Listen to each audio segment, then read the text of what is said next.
손실 극복 프로젝트 나만 믿고 따라와 수요일 2부 시작하겠습니다. 계속해서 김정수 전문가님 그리고 김형일 전문가님과 함께하고 있고요. 2부에서도 여러분들 궁금하신 종목에 대해서 실시간 종목 상담 빠르게 달려가겠습니다. 자, 그리고 2부에는 히든카드 추천 종목도 기다리고 있으니까요. 끝까지 집중해 주시길 바라겠습니다. 종목 상담 신청 지금 바로 남겨주세요. 네, 유튜브 채팅창에 종목명, 매수가, 비중까지 남겨주시면 상담 접수해드리고 있고요. 전화 상담도 활짝 열려 있습니다. 02325-8200번, 02325-8200번으로 전화 주시면 친절하게 상담 도와드리겠습니다. 네, 자 그럼 지금부터 또 함께 하시는 분들 인사를 좀 나눠볼까요? 한강님 오셨네요. 화이팅입니다. 출석합니다. 라고 외쳐주셨고요. 네. 윤나리라 PD님 와 계시네요. 반갑습니다. 반갑습니다. 오늘 저희와 함께 해주고 계십니다. 아직 퇴근을 못 하신 건 아닌지 궁금하네요. 남양님께서 아이고 늦었네요 라고 하셨는데 그래도 2부 시작 딱 맞춰 오셨으니까 다양한 정보들 받아가시고 추천 종목까지 꼭 눈여겨보시면 좋겠습니다. 네. 자, 그리고 매도는 예술, 나는 똥손님 함께 해주고 계시고요. 우리 그 똥손 금손으로 바꿔야 되는데 쉽지는 않죠. 정신숙 님도 함께 해주고 계시네요. 네. 우상향 님도 계속해서 저희 다양한 이야기 나눠보도록 하겠습니다. 여러분들 궁금하신 내용들 남겨주시길 바라겠습니다. 자, 그러면 앞서 예고해드린 대로 2부 첫 번째 종목 특별 진단을 진행해 보도록 하겠습니다. 한국항공우주 살펴볼 거고요. 매도는 예술, 나는 똥손님이 남겨주신 종목입니다. 매수하신 가격은 61,000원이고요. 비중 12% 가지고 계시더라고요. 한국항공우주 이 방산주의 상승이 정말 어마어마했었죠. 4월 한 달 동안이나 지금 거의 30% 가까이 뛰어 올랐던 종목이고 지금 딱 6만 원 선을 찍고는 좀 가파르게 내려오는 시장입니다. 특히나 오늘 여러 가지 또 이슈들과 함께 시장의 흔들림을 겪으면서 좀 6% 가까이 급락하는 모습이 나왔는데요. 자, 과연 방산주의 모멘텀 지금 끝난 것인가? 또 시청자님 61,000원이면 고점에 매수하셨습니다. 대응 전략을 좀 체크해 보도록 할게요. 두 분께 모두 의견을 들어보겠습니다. 자, 그럼 먼저 김정수 전문가님, 이 한국항공우주 매도할까요? 보유할까요? 저는 분할 매도 의견 드렸습니다. 분할 매도입니다. 알겠습니다. 그러면 김형일 전문가님의 투자 의견 어떠실까요? 저는 매도 의견입니다. 매도입니다. 두 분 모두 매도에 대한 의견 전해주셨는데 이 매도에도 전략이 필요할 겁니다. 어떤 이유와 또 어떤 전략이 필요한지 김정수 전문가님의 의견부터 들어보도록 할게요. 이제 아무래도 한국항공우주나 하나에어로스페이스나 이런 거는 하나 시스템 이런 방산주는 작년 2022년도 2월 말 러시아가 우크라이나에 침공하면서부터 정부 정책과 맞물리면서 글로벌 이슈에 좀 화두에 등장을 한 상태이기 때문에 어떻게 보면은 지금 신냉전 체제의 수혜주의 어떤 대표주로 볼 수가 있죠. 그래서 이게 쉽게 죽일 수 있는 키워드는 아니라고 보거든요. 그러니까 이 키워드 자체가 다시 이전의 화해 모드로 가야 되는데 그러려면은 지금 우크라이나와 러시아의 기본적인 화해 모드가 형성이 돼야 된다고 보는데 이건 쉽지 않을 걸로 좀 보고 있기 때문에 그러한 관점에서 바라보면은 방산주 자체를 우리가 부정해서는 안 된다라는 관점이 좀 있는 거고 이 부분이 하나 있는 거고 그럼에도 불구하고 이번에 방미 그죠? 네. 윤석열 대통령의 방미에 대한 재료로 지금 이번에 올라왔기 때문에 재료 노출하는 시점에 매도하는 이 부분이 지금 저는 부딪히거든요. 그래서 약간 저는 중립 관점으로 간 거예요. 그러니까 일괄 매도도 못 하겠고 중장기적으로 이 구조를 깰 수 있는 구조는 아닌 것 같고 재료 노출로 매도 타이밍을 좀 잡아야 되는 이 부분이 부딪히다 보니까 어떻게 보면은 좀 중간 입장을 좀 취한 거죠. 그래서 절반 정도로 좀 타협을 좀 보자. 이게 제 의견입니다. 네. 이 방산주에 대한 사회적인 관심이 또 시장의 관심이 사라지지는 않겠지만 지금 주가를 끌어올린 재료는 소멸이 된 상태입니다. 따라서 지금 시점에서는 어느 정도 좀 수익을 챙기거나 손실을 줄이는 관점이 필요하지 않을까라고 말씀해 주셨는데요. 가격 전략까지 바로 만나볼까요? 지금 현재 시점에서 1차적으로 한 62,000원 선 정도를 제시를 하고요. 네. 아래쪽으로 로스컷은 52,000원을 제시하겠습니다. 알겠습니다. 네, 이건 1차입니다. 네. 1차적으로 네네. 알겠습니다. 자, 그러면 바로 김형일 전문가님의 투자 전략도 살펴보도록 할게요. 매도 의견 주셨습니다. 저는 조금 매매 타이밍 조금 이제 아쉽지 않나라고 생각을 해요. 왜냐하면 한국항공우주 같은 경우에는 장기적인 투자 관점도 가능한 종목이었고 단기 트레이딩 관점도 가능한 종목이었습니다. 그러면은 이제 만약에 장기 투자 관점으로 본다라고 했을 때 한국항공우주 같은 경우에는 사실 올해 이제 뭐 1분기, 2분기 그리고 이제 올해 하반기까지 폴란드에 이제 작년에 전투기 워낙에 많이 팔았잖아요. 한국항공우주의 이 FA50 전투기가 워낙에 이제 가성비가 좋은 전투기입니다. 그래서 이제 이 실전에서는 굉장히 가성비 있는 전투기고 연습용으로는 최고다. 이러한 평가를 받으면서 굉장히 이제 폴란드의 수주를 많이 받았죠.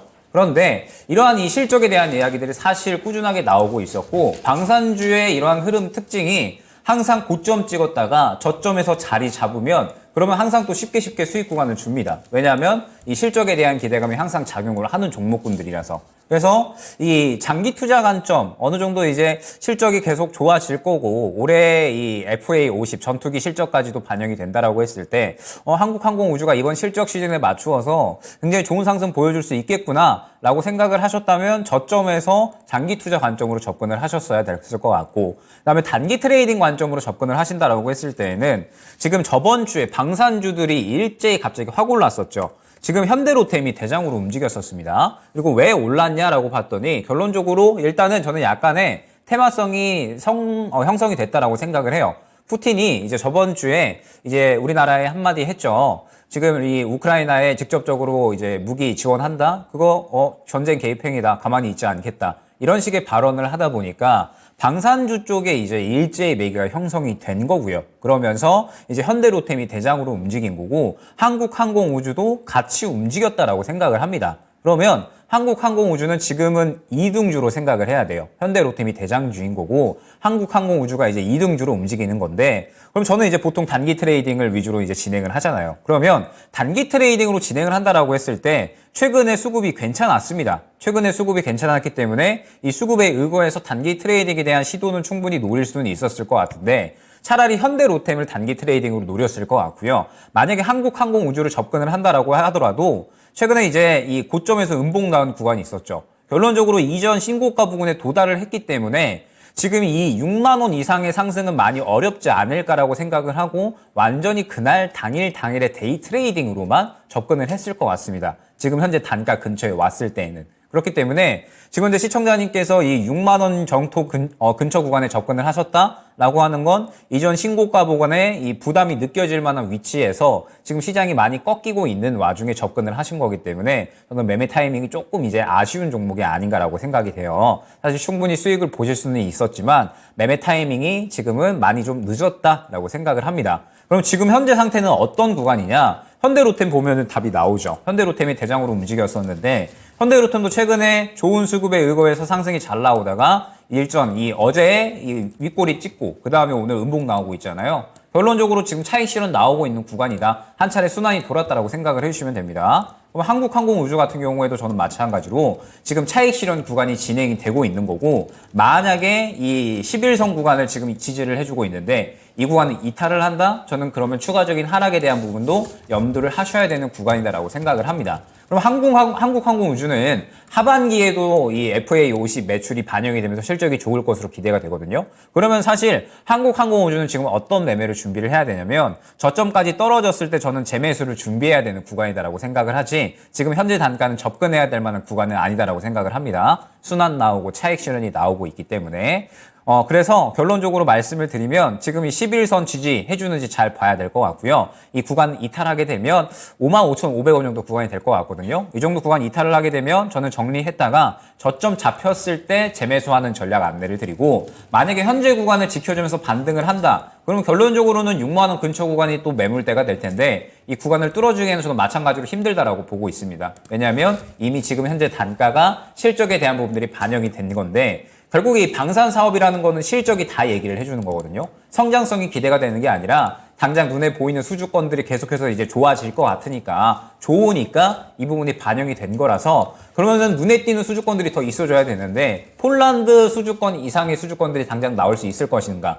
물론 지금 현재 글로벌 정세가 너무 어지러워서 관심도는 있을 수 있다라고 생각을 하지만 지금 현재 이 폴란드 수주권 이상의 수주권들이 나오기는 조금 힘들다라고 보고 있어서 저는 이 이전 고점 부근 도달을 했을 때에도 마찬가지로 정리하고 향후에 재매수를 노려야 되는 종목이 아닌가 생각이 됩니다. 네. 가격 전략은 그럼 어떻게 좀 보면 좋을까요? 그러면 이제 결론적으로 가격 전략을 설정을 해보면 네. 55,500원이 손절 라인이 될 것 같고요. 네. 그 다음에 목표가는 일단 6만 원 구간 설정을 해드리면서 6만 원 구간 돌파를 해주면 신고가는 노릴 수가 있을 것 같은데 만약에 그렇지 않으면 이 6만 원 매수가 근처에서 정리하시는 거 추천드리도록 하겠습니다. 네. 좀 매매 타임이 좀 아쉽다 의견 주셨습니다. 차익 실현 구간이 지금 진행이 되고 있으니까요. 오히려 저점까지 떨어졌을 때 또 재매수 관점으로도 말씀을 주셨네요. 자, 그러면 두 분의 가격 정리 한번 해보겠습니다.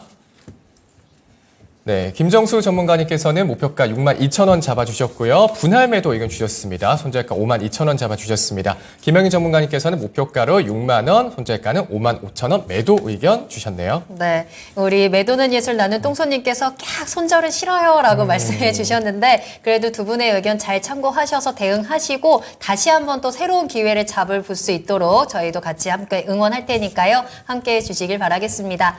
자, 그럼 지금부터는 다시 한번 실시간 종목 상담 스피드 종목 진단 달려가 보도록 하겠습니다. 자, 오늘 채팅창에 종목이 올라오는 게 조금 느린 것 같아요. 여러분들 이럴 때 올려주시면 조금 더 채택될 가능성이 높아진다라는 게 종목 상담의 꿀팁이기도 합니다. 네. 자, 그러니까요. 지금 바로 채팅창 들어오셔서 궁금하신 종목명, 매수가, 비중 남겨주시고 매수하고 싶으신 종목들도 매수 문의 편안하게 남겨주시길 바라겠습니다. 전화 상담도 활짝 열려 있습니다. 전화 주시면 조금 더 빠르게 연결이 되면서 더 다양한 이야기 나눠볼 수 있거든요. 02-325-8200번, 325-8200번도 많은 이용 부탁드리겠습니다. 네. 자, 그러면 첫 번째 종목 상담, 2부의 첫 번째 종목 상담 진행해 보도록 하겠습니다. 유튜브에서 캐세라세라님께서 문의 주셨습니다. 네, 동화기업이고요. 매수가는 6만 원, 비중이 90%. 와. 비중이 90%입니다. 가득 채우셨네요. 네. 네. 자, 동화기업, 건장제 화학 사업을 영위하는 동화기업이고요. 지금 매수가가 6만 원이신데 오늘 종가로 5만 300원을 기록을 했습니다. 지금 계속해서 좀 하락을 하고 있는 상태긴 하거든요. 자, 김정수 전문가님, 동화기업 지금 비중이 90%입니다. 전략을 어떻게 세우면 좋을까요? 저는 종목 교체 의견입니다. 배터리는 양극재나 셀 쪽으로 교체하자는 의견이죠. 그냥 쉽게 이렇게 얘기를 한번 해볼까요? 네. 강남에 있는 아파트가 20-30% 빠지면 지방에 있는 아파트는 반토막이 나요. 그죠? 네.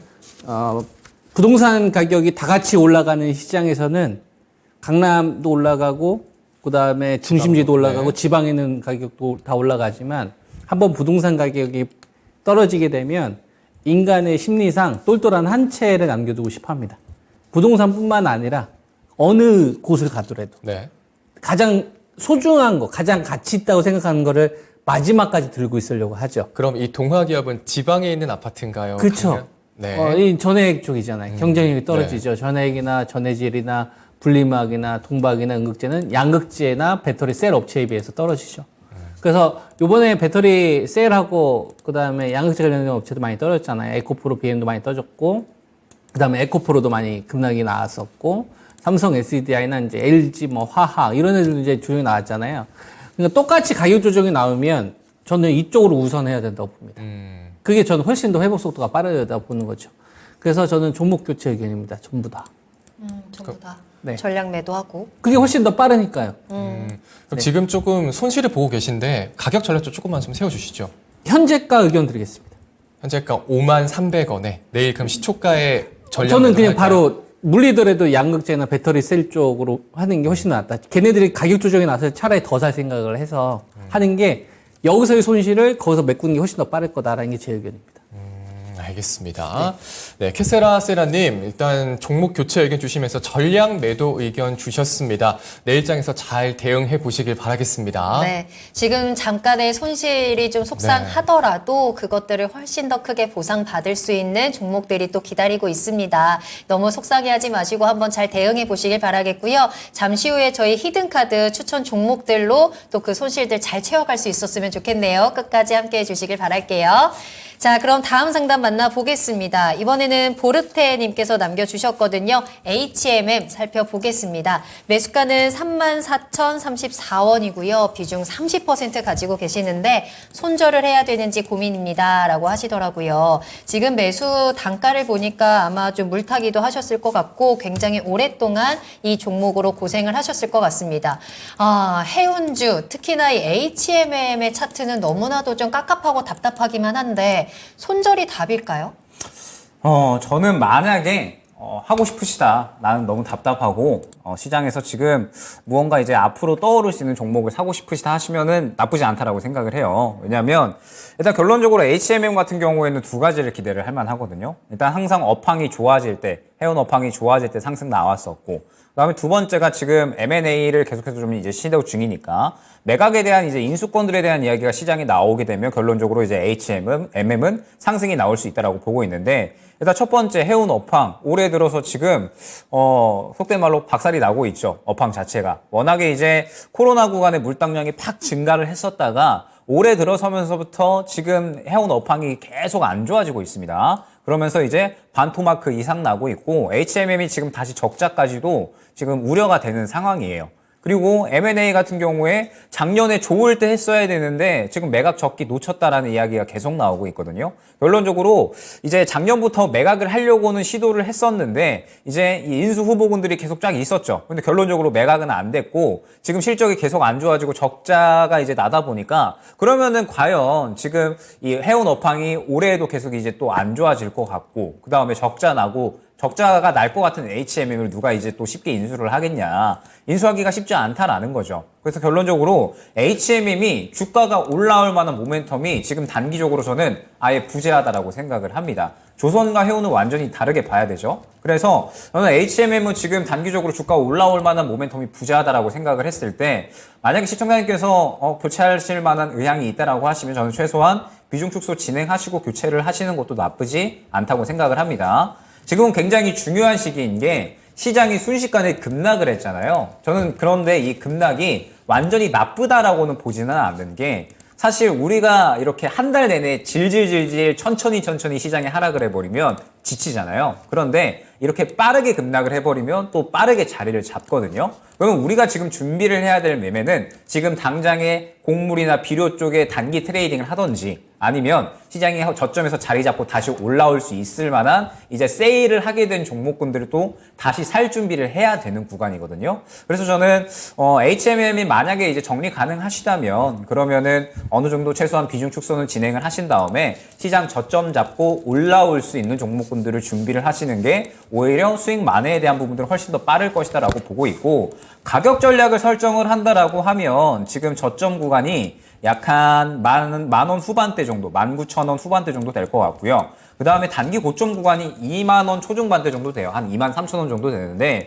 결론적으로 매수가까지 회복을 하려면 상당히 좋은 호재가 나와줘야 될 것 같고 아마 M&A가 가능성이 크겠죠. 그런데 그러한 이야기가 나올 가능성이 매우 낮다 보니까 지금 현재 구간에서는 아마 이 박스권 구간을 뚫어내기는 어려울 겁니다. 상승이 나오더라도. 그래서 저는 이 HMM 같은 경우에는 가능하시다면 시장이 이제 저점 잡고 끌어올려질 수 있는 종목분들을 이제 교체하는 쪽이 오히려 수익만은 훨씬 빠를 것이다라고 보고 있어서 차라리 그쪽을 준비를 해보는 게 어떨까 안내를 드리도록 하겠습니다. 네, 현재 주가를 끌어올릴 주가 상승의 모멘텀이 부재한 상황입니다. 따라서 종목 교체에 대한 조언을 전해드렸는데요. 19,000원에서 23,000원 사이 안에서 지금 손실을 그래도 최대한 줄여 가시면서 대응 잘 해보시길 바라겠습니다. 힘내세요. 응원하겠습니다. 네.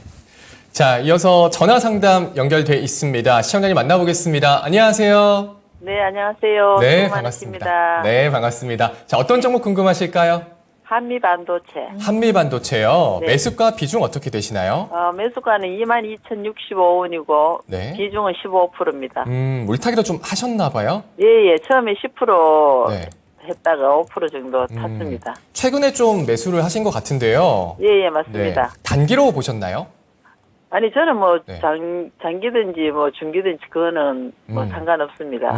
최근에 또 반도체도 좋다고 하니까 또 매수를 하신 것 같고 오늘 또 네네. 5% 넘게 상승을 했어요. 네, 좀 네. 올라갈 듯 하면서도 또 네. 잘 안 올라가고 이러니까 그 매도 답답하시죠? 타임을 예, 네. 매도 타임도 알고 싶고 손절 가격도 알고 싶고 이랬습니다. 알겠습니다. 김정수 전문가님 연결해 드릴 테니까 한번 네. 이야기 나눠보세요. 네. 안녕하세요. 네, 안녕하십니까. 잘 보고 있습니다. 네, 반갑습니다. 네. 그래도 반도체 후공정 섹터 쪽에서 대장주 가지고 있으셔가지고 괜찮으셨을 네. 것 같은데 가격이 조금 높네요. 아쉽게도. 네, 조금 높으니까 제 가격이 오질 않아요. 그렇죠.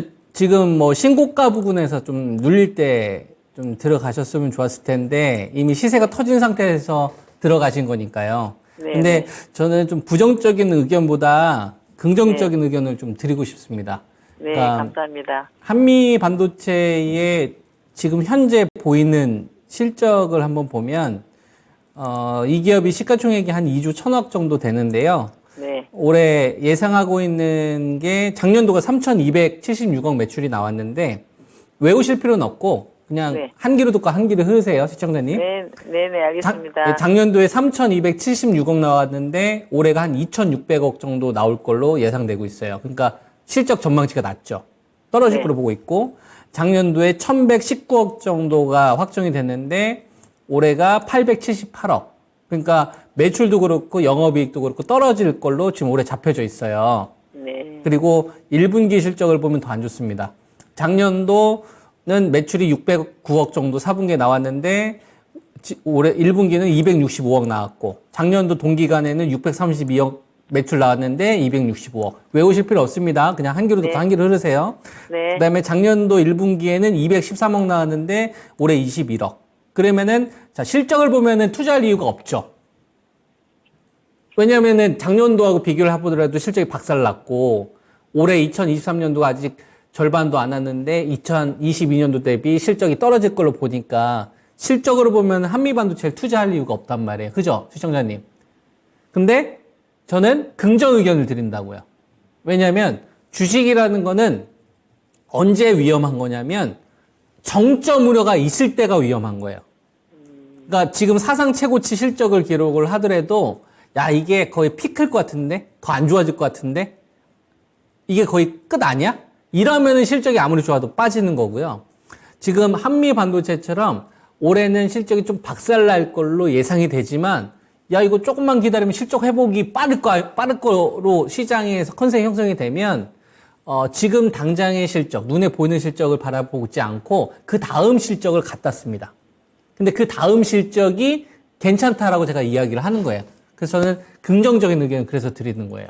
왜 그러냐면 이 기업이 하고 있는 사업이 이제 TSV라고 해서 어려워요. 실리콘 간통 전극이라고 하는데 반도체 이제 패키징 쪽에서 불량이나 이런 것들이 있는지 전기적 신호가 잘 나오고 있는지 이런 걸 검사하는 거예요. 어려우면 이거 뭐 몰라도 돼요. 그냥 검사 잘한다. 근데 요거 이쁨 받는다. 누구한테? 하이닉스한테. 근데 하이닉스가 요 장비에 목숨 걸었어요. 왜 목숨 걸었냐면 지금 하이닉스가 올해 큰 폭의 적자가 예상되잖아요.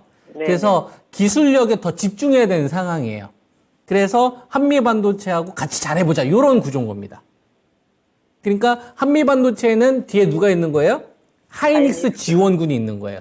그래서 올해 실적 조금 부진하더라도 너 괜찮아. 너 인공지능이나 앞으로 이 패키징 쪽 가는 데 있어서 너 내가 밀어줄게. 이런 거예요. 그래서 제가 긍정 의견을 드리는 겁니다.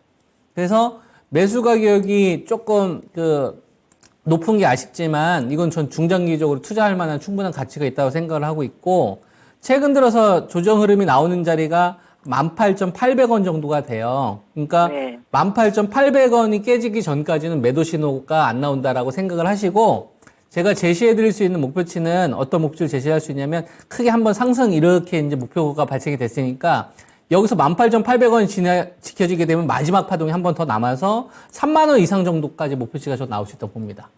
그래서 제가 제시해 드릴 수 있는 의견은 매도는 지금 고민하지 말고 3만 원 이상 자리까지 한번 가져가 보자는 게 제 의견이고 그리고 만약에 18,800원이 깨지게 되면 좀 흔들림이 나올 수 있는데 근데 그거는 좀 죽인다라는 신호보다는 저는 좀 오히려 한 5% 정도 더 추가 매수 기회를 활용하셨으면 좋겠어요. 이게 제 의견입니다. 아, 네, 그래요. 네. 18,000원이 깨지면 추가 매수 5% 네, 하라 네. 이 말씀이죠. 그러니까 네, 이 기업 종목 잘 골랐다는 얘기를 하는 거고요. 네. 단기적으로는 흔들릴 수 있어도 가져가게 되면 이 기업은 수익이 많이 날 수 있는 기업이라고 제가 말씀을 드리는 거예요. 아, 네. 잘 고르셨어요, 종목? 예, 잘 알았습니다. 네. 감사합니다. 네. 수고하십시오. 네, 감사합니다. 네, 18,000원, 18,800원 깨지기 전까지는 매도 신호가 안 나온다 의견 주셨고 추가 매수 의견도 주셨습니다. 목표치는 3만 원 이상까지 볼 수 있다고 하셨으니까 시청자님 중장기적으로 잘 가져가시기 바라겠습니다. 네. 네, 감사합니다. 자, 계속해서 다음 상담 만나보겠습니다. 여러분들 궁금한 내용들 남겨주세요. 아직 시간 충분히 남아있기 때문에 여러분들 궁금하신 종목에 대해서 해결책 더 빠르게 또 신속하고 정확하게 전달해 드리도록 하겠습니다. 유튜브와 전화 상담 활짝 열려 있고요. 전화로 조금 더 자세한 이야기 나눠볼 테니까요. 02325-8200번도 많이 이용해 주시길 바라겠습니다.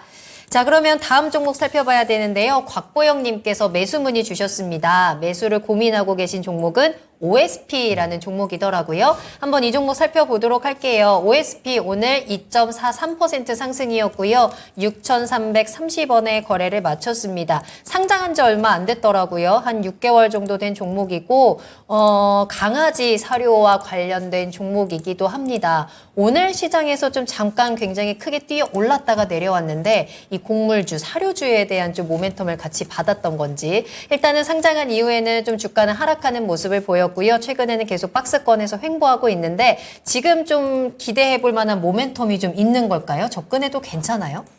일단은 곡물 사료죠. 곡물 사료고 이제 펫푸드잖아요. 네. 그래서 우리가 생각을 해보면 과연 이제 강아지 사료 팔아서 얼마나 돈을 많이 벌 수 있을까? 요거를 생각을 해야 되고 실적이 그렇게 큰 폭으로 나오지는 않는 기업입니다. 그러면 오늘의 상승은 완전히 이제 곡물, 사료, 비료 이쪽으로 이제 엮여서 갔다라고 생각을 해주시면 될 것 같고 이 기업이 이제 실질적으로 뭐 풀무원이라든지 뭐 사조동원 뭐 이쪽에다가 이제 또 납품을 하고 있는 그러한 상태이기 때문에 지금 이제 완전히 엮였다라고 생각을 해주시면 돼요. 그러면 지금 이 기업이 좋아서 올라간 게 아니라 완전히 테마단에 따라서 이슈 플로우 타고 오늘 상승이 나오는 거잖아요.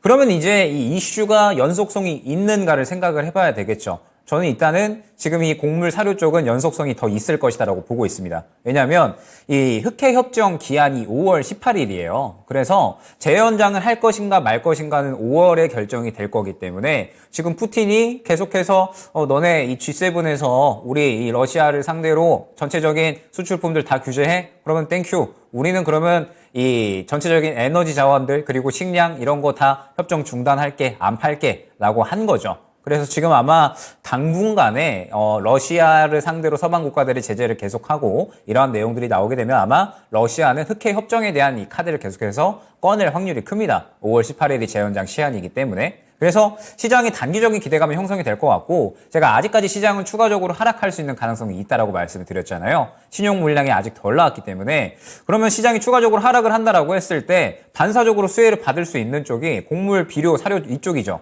그래서 저는 지금 곡물, 비료, 사료 이쪽 단기 트레이딩 할 수 있으면 해야 된다라는 입장입니다. 그러면은 이제 이쪽은 대장 잘 고르는 거, 2등 잘 고르는 거 이러한 매매가 가장 중요한 거거든요. OSP는 지금 거의 저는 꼴등이다라고 생각을 하고 있습니다. 왜냐하면 오늘 실질적으로 곡물, 비료, 사료 쪽에 수급이 들어간 날이었습니다. 일전에 약간 저번 주부터 수급 유입돼서 이번 주 초까지 수급 돌고 오늘 다시 수급이 유입된 날이었거든요. 다시 돌리기 위해서. 그런데 오늘 OSP는 수급을 안 밀어줬죠. 그대로 차익 실현이 나와버렸죠. 그러면 그냥 단순히 오늘 이슈 플로우에 따라서 그냥 하루 딱 해먹는 용도로 수급이 들어가고 빠졌다라고 생각을 해주시면 됩니다. 그러면 다른 곡물 비료주들을 보게 되면 미래생명자원 오늘 상한가 같죠. 그 다음에 그 외에 뭐 신송홀딩스라든지 그 다음에 대주산업, 뭐 팜스토리, 고려산업 다 마찬가지입니다. 오늘 완전히 주가 다 밀어주고 끝났거든요. 지금 곡물, 비료, 사료 쪽을 더 순환을 시키겠다라는 의도가 오늘 움직임에 그대로 다 담긴 건데 OSP는 지금 오늘 하루 그냥 윗골이 그렸고 그대로 차익 실현이 다 나와버렸죠. 실질적으로 곡물, 비료, 사료 쪽이 더 갈 건데 OSP는 그냥 연관성이 있는 정도였기 때문에 완전히 그냥 오늘 하루 정도만 해먹었다라고 생각을 하시면 됩니다. 그러면 차라리 곡물, 비료, 사료 쪽으로 어떻게 또 접근을 해야 되느냐, 접근을 하고 싶을 때 그러면 차라리 대장주를 건드려야죠. 미래생명자원은 오늘 상한가를 가버렸으니까 조금 부담스럽잖아요. 그러면은 사실 이 곡물, 비료, 사료 쪽은 저는 이등주 정도만 건드려줘도 충분히 수익을 확보를 할 수 있다라고 보고 있습니다. 그러면 이등주가 팜스토리, 대주산업, 고려산업 이러한 종목들이 있죠. 그러면은 이러한 종목들 건드리면 되지 굳이 OSP를 건드릴 필요는 없다라고 생각을 하고 있거든요. 지금 현재 시청자님께서 곡물 비료 사료 나는 이쪽 건드리고 싶다. 그러면 이 말씀드렸던 팜스토리나 혹은 이제 뭐 대주산업, 그다음에 고려산업 요 정도 건드시면 좋을 것 같고 반드시 유의하셔야 될 점은 단기적인 이슈 플로우에 따라서 단기 트레이딩만 진행해야 된다라는 점만 참고를 하고 진행을 해주시면 좋을 것 같습니다. 네. 저희 다른 종목으로 접근을 해보는 게 어떨까요? 이 곡물 협정 관련 모멘텀이 아직 완전히 그 불이 꺼지지 않았기 때문에 단기 트레이딩으로 분명히 수익을 볼 수는 있겠습니다만 OSP 말고 또 다른 대장 종목으로 추천을 해드렸으니까요. 참고해 보시길 바라겠습니다. 네. 자, 다음 종목도 매수 문의 주셨습니다. AHY님께서 유튜브에서 문의를 주셨는데요. 코인테크, 지금부터 차차 5%, 10% 모아가도 될까요? 말씀 주셨습니다. 네, 코인테크, 2차전지 관련주를 엮이면서 굉장히 또 많이 올라갔던 종목 중에 하나죠. 42,000원쯤에서 고점 찍고 지금은 계속해서 하락세를 보이고 있는 상황입니다. 차장님께서 전망을 보고 매수 문의를 주신 것 같은데요. 김정수 전문가님, 모아가도 될까요? 좀 거래 대금이 좀 터질 때까지 좀 기다렸다가 하시길 권장합니다.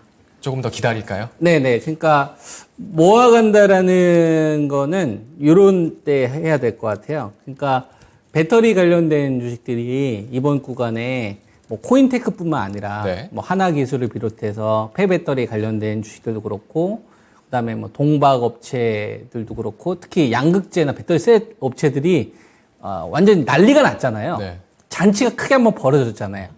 근데 잔치가 없는 상태였었으면 모아가도 됐어요. 근데 잔치가 지금 심하게 벌어진 상태에서 요번에 배터리를 올렸다가 배터리로 뺀 거잖아요. 그죠? 시세가 난리가 난 다음에 쉬는 거니까 이게 충분히 좀 수렴되는 것들이 나타난 다음에 해도 된다고 봅니다. 그러니까 대장주들, 배터리 셀이나 양극재 관련된 유동성을 끌고 왔던 주식들은 저는 마지막까지도 좀 공략 대상이 될 수 있는데 나머지 뭐 장비도 그렇고 좀 약세 업체들 있지 않습니까? 전해질이나 동박이나 뭐 분리마가 이런 것들은 우리가 좀 충분히 기간 조정이나 가격 조정이 좀 진행이 된 걸 확인한 다음에 해도 된다고 생각하거든요. 다들 유동성이 좀 들어오기 전까지. 왜냐하면 한번 시세를 뿜었던 주식이기 때문에. 네. 그래서 다 하려고 하지 말고 그냥 딱 대장만 가지고서 트레이딩을 하든 투자를 하든 저는 이게 맞다고 보고 있어서 좀 모아가는 시기를 조금 기다렸다 하셔라. 이게 제 의견입니다. 지금 하지 마시고 좀 천천히 기다려보자. 유동성이 붙을 때까지. 지금 유동성이 지금 줄어들고 있잖아요. 이거 네. 보면은 자금이 빠지고 있잖아요. 이게 보면. 그죠? 더 이상 적극적으로 안 산다는 얘기예요. 거래대금 터지기 전까지는 최대한 지금은 좀 관망하자. 네. 의견입니다. 알겠습니다. 유동성 붙을 때까지 좀 기다렸다가 매수를 하자 의견 주셨습니다. 하지만 그리고 또 대장주를 가지고 투자하자라는 의견까지 덧붙여 주셨네요. 네. 자, 다음 상담 만나보기 전에요. 미국 증시 상황 잠깐 체크하도록 하겠습니다. 미국 증시 또 활짝 문을 열었는데요. 오늘은 큰 움직임 없이 좀 눈치를 보면서 출발을 하네요. 그래도 3대 지수 모두 상승부를 켜내고는 있습니다. 자, 이 힘이 조금 더 끌어올라갈 수 있을지는 또 우리가 끝까지 지켜봐야 되겠죠.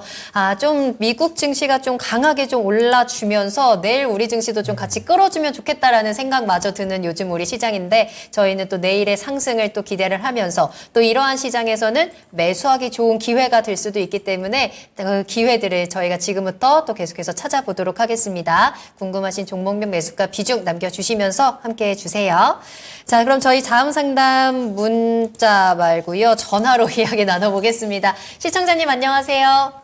예, 안녕하세요. 네, 안녕하세요. 고맙습니다. 반갑습니다. 예. 자, 요즘 많이 힘드실 것도 같아요. 시장이 너무 안 좋은데 어떤 종목이 가장 궁금하실까요? 롯데케미칼. 롯데케미칼 매수가랑 비중 어떻게 되세요? 예, 18만 원에 한 25%. 아이고, 18만 원에 25%. 아, 롯데케미칼은 또 요즘에 왜 이렇게 떨어지는 걸까요? 그죠? 그러긴 말이죠. 제가 사자마자 그러니까요.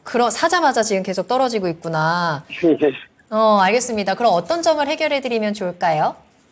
이거를 좀 추가로 좀 매수하고 싶은데 가능한 건지. 추가 매수를 해서 지금 손실 없이 좀 빠져나올 수 있나 그 부분을 좀 예, 체크해 드릴까요? 예, 예. 알겠습니다. 김영일 전문가님과 이야기 나눠보세요. 예, 고맙습니다. 네. 네, 시청자님 안녕하세요.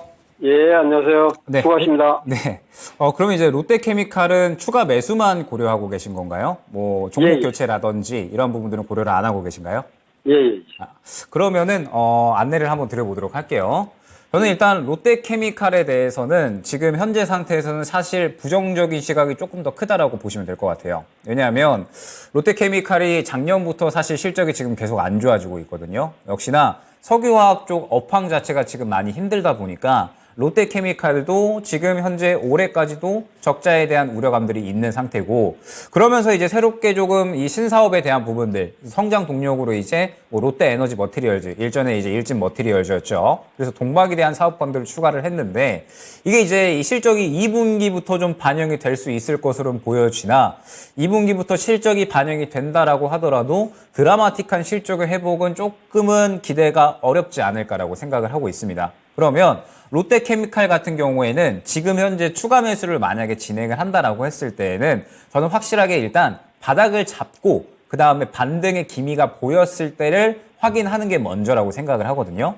지금 보게 되면 롯데케미칼이 계속해서 이제 박스권을 그렸었어요. 박스권을 그리면서 결론적으로 지금 이 저점 근처 구간까지 다 도달을 했죠. 추세가 꺾이면서. 그럼 만약에 이 구간을 이탈을 한다라고 했을 때에는 열려있는 폭이 상당히 크기 때문에 손실폭이 커질 수 있다는 것을 의미를 합니다. 때문에 저는 일단 16만 원 구간 이탈을 한다. 그러면 이 종목은 한 차례 정리를 하고 그 다음에 저점 잡혔을 때 그때 다시 한번 보는 게 오히려 손실 부분, 그 다음에 기회비용 측면에서 훨씬 더 리스크를 줄이는 방법이다라고 생각을 하고, 그 다음에 16만 원을 지켜준다라고 하면 그러면 이제 반등을 노려야 되거든요. 그런데 제가 줄을 지금 3개를 쳐놨죠. 줄을 지금 3개를 쳐놨는데 이 줄이 무엇을 의미하느냐? 지금 단기적인 매물대를 의미를 합니다. 16만 원부터 반등이 나온다라고 하더라도 17만 원 구간의 1차 매물대, 그 다음에 2차적으로 18만 원 매물대, 그 다음에 3차적으로 19만 원 매물대까지 지금 이 넘어야 될 산들이 굉장히 많거든요. 때문에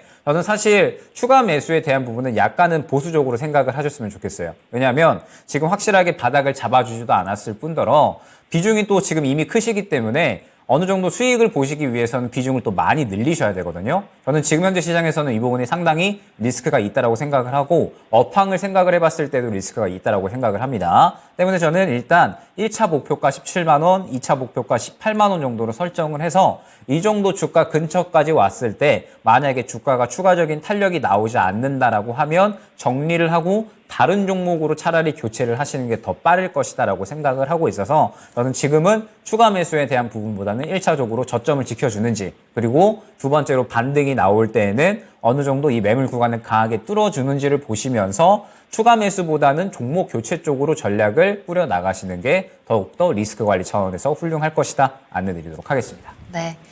예, 고맙습니다. 네, 참고하시고 잘 대응하시고요. 이 시장 잘 버티시길 바랄게요. 예, 고맙습니다. 네, 수고하십시오. 감사합니다. 네. 자, 이렇게 해서 나만 믿고 따라와 종목 진단은 여기까지 하도록 하고요. 내일 이 시간에도 더욱더 많은 이야기 나눠보도록 하겠습니다.